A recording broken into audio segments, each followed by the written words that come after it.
We are just 2 days away from the release of Call of Duty Warzone 2.0, as well as DMZ and a whole bunch of things coming to Call of Duty Modern Warfare 2. And they just posted a blog post that will no doubtably be one of the last posts before the game releases, and here's all you need to know.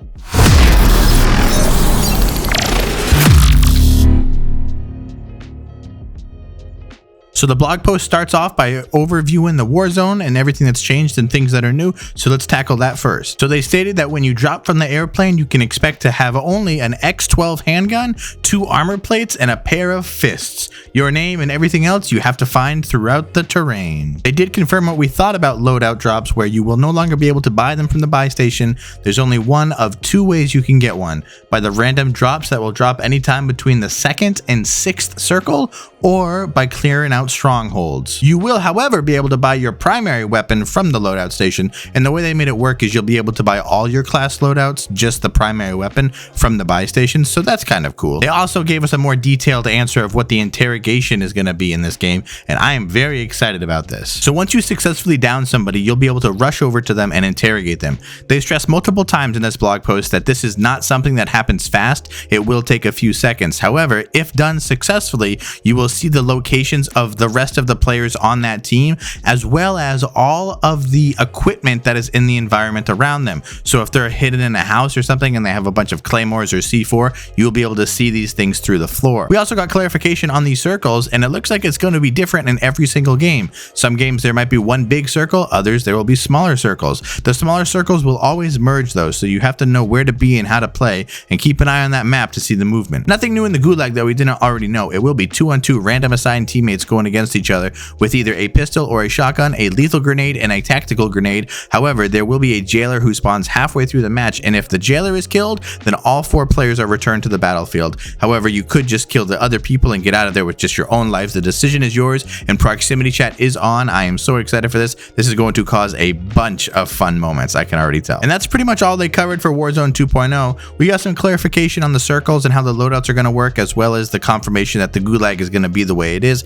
I'm super excited for this game mode. I cannot wait. However, there's a few more things they talked about in this blog post, starting with DMZ, so let's talk about that. So if you watched my last video detailing the DMZ specific blog post, you'll note that I had said something along the lines of they had mentioned this game was meant to be an open world sandbox narrative driven game.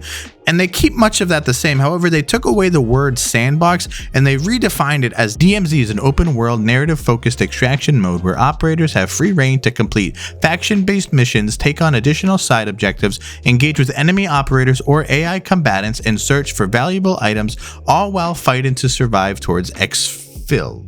It's very interesting that they took out the sandbox. I feel like they were maybe getting a little worried, but I'm excited for what they have, and they detail a bunch more things in this blog post, so let's get right to that. They mentioned that the main goal of DMZ is to complete the missions that you do from one of the 3 factions. Now, you will be able to pick these missions and decide a little bit prior to going into the game, so that will be interesting to allow you to have a little bit more time to think and strategy to go through. They also detailed it a little bit more about each faction, but I mean, come on, who really cares about that stuff? I'm not going to be reading much of that. They also mentioned contracts in DMZ, and I thought this was just going to be just like the Battle Royale, where there was just a contract you had to go take care of a target. However, they mentioned a bunch of things you can do in this game mode. There's going to be contracts for stealing intel, eliminating AI characters, there will be hostage rescue scenarios, there will be cargo drops you have to take over, and then of course there will be the hunt where you have to go against an enemy operator, which seems so cool, as well as destroying supply drops. They say the bomb, kind of like search and destroy is what I imagine, and so many more world activities. There's safes,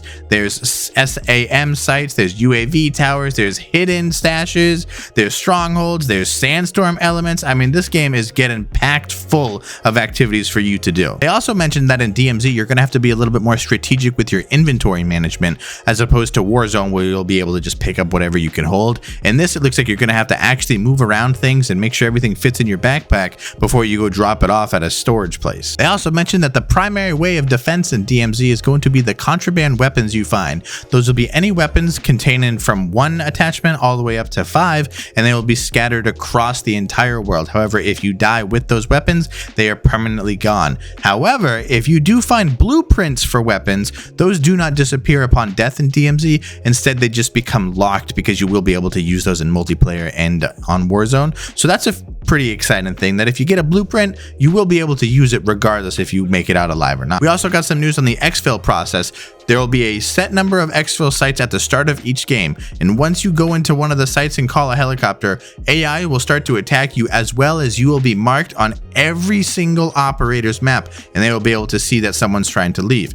After every single exfil point has been taken, there will be one final spot that shows up on the map. Once you activate that final spot, then a bunch of AI is definitely going to all run to you and attack you, and that will be the final moment to leave. That helicopter will stay for a bit longer than the others because it's do or die. You either make it on the helicopter and live, or you die trying. This is super exciting. I cannot wait for this. Now, after this point in the blog post, they just mentioned a few other things like the proximity chat, and they mentioned how they're going to have a looking for a party feature. Both are pretty cool. Then they go in detail a little bit more about all the vehicles that they're adding. Nothing really worth sharing here, but just get ready. Pre-download the game now. You can already do it. Get excited. Be ready to play this game because I really think both of these game modes are going to add a lot of fun to Call of Duty.